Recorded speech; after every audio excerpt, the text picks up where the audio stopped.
Hello అండి, నేను doctor Sriranjani, gynaecologist and fertility expert practising in Sanath Nagar.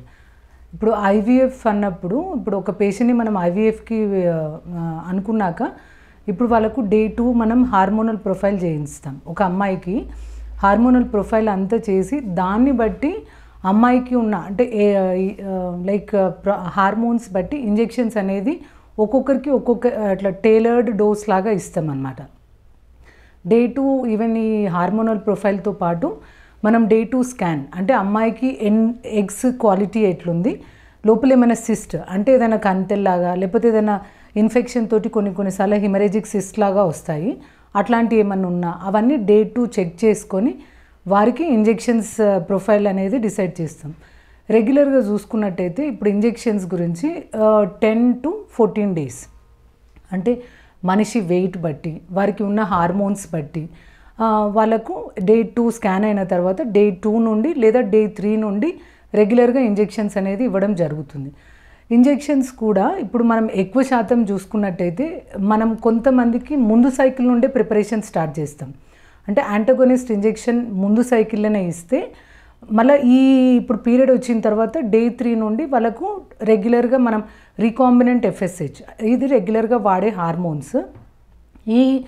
ఈ రీకాంబినెంట్ ఎఫ్ఎస్హెచ్ అనేది ఇది more purified form and eggs ఎంత రావాలి, క్వాలిటీ అంటే ఎక్కువ more number of eggs problem అవ్వకుండా రావాల్సిన డోస్ అంటే ఇంత వరకు గుడ్డు సైజ్ రావడానికి ఈ రీకాంబినెంట్ ఎఫ్ఎస్హెచ్ అనేది యూజ్ అవుతుంది.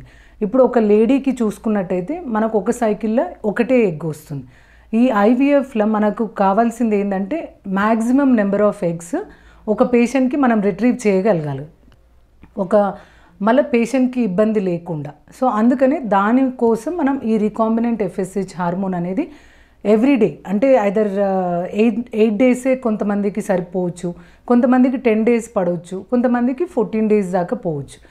Every 3rd or 4th day మళ్ళీ ఆ పేషెంట్ని పిలిచి వీ డూ ఏ స్కాన్ ఒకటి, బ్లడ్ టెస్ట్ ఒకటి. అంటే మనం ఇచ్చిన ఆ డోస్కి ఆ అమ్మాయి రెస్పాండ్ అవుతుందా లేదా డోస్ ఇంకేమన్నా పెంచాలా లేదా తగ్గియాలా అది చూడడానికి every 3rd or 4th day ఒక బేసిక్ స్కాన్ ఇంకా బ్లడ్ టెస్ట్ చేయడం జరుగుతుంది.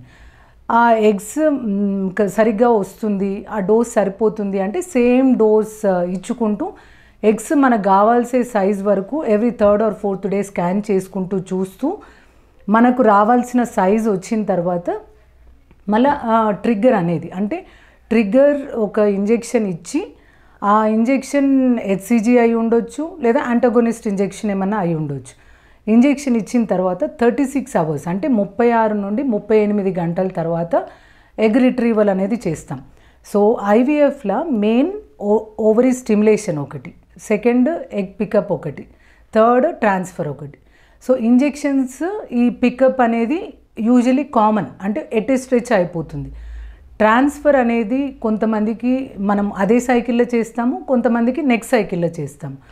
ఇంజెక్షన్స్ కూడా అంతే. ఇప్పుడు మనిషి వెయిట్ బట్టి వాళ్ళ హార్మోనల్ ప్రొఫైల్ బట్టి వారికి కొంతమందికి తక్కువ డోస్ అంటే 8 days పట్టవచ్చు, కొంతమందికి 10 days.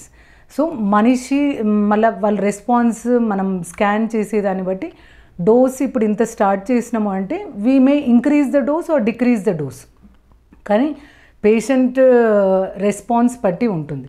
సో ఒక ట్రిగ్గర్ ఇచ్చినాక 36 hours ఎగ్ రిట్రీవల్ చేసుకొని మనకు రావాల్సిన ఎగ్స్ వచ్చినాయా చూసుకొని తర్వాత భర్త వీర్యకణాలతోటి కలిపి బయట ఎంబ్రియో తయారు చేయడం జరుగుతుంది.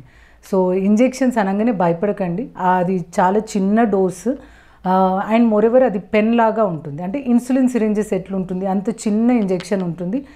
అండ్ యూజువలీ ఈ హార్మోన్స్ ఏవైతే మనం ఇస్తామో అవి మామూలుగా మన లోపల ఉండే హార్మోన్సే, కానీ మనకు సరిపడా డోస్ ఉండదు and we want many number of eggs కాబట్టి మనం బయట నుండి హార్మోనల్ ఇంజెక్షన్స్ అనేది ఇస్తాం. అండ్ ఈ హార్మోన్స్ అన్నీ యూరిన్లో కిడ్నీలో ఎక్స్క్రీట్ అవుతుంది. సో సేఫ్టీ ప్రొఫైల్ కూడా వెరీ మచ్ అంటే చాలా సేఫ్. రెండోది వాళ్ళకి లాంగ్ టర్మ్ ఎఫెక్ట్స్ ఏమీ ఉండవు. సో మీరు ఇవన్నీ భయం పెట్టుకోకుండా పేషెంట్ సెకండ్ డే చూసినప్పుడు వాళ్ళకు ఒక టైలర్డ్ డోస్ అనేది రెడీ చేయడం జరుగుతుంది. Thank you.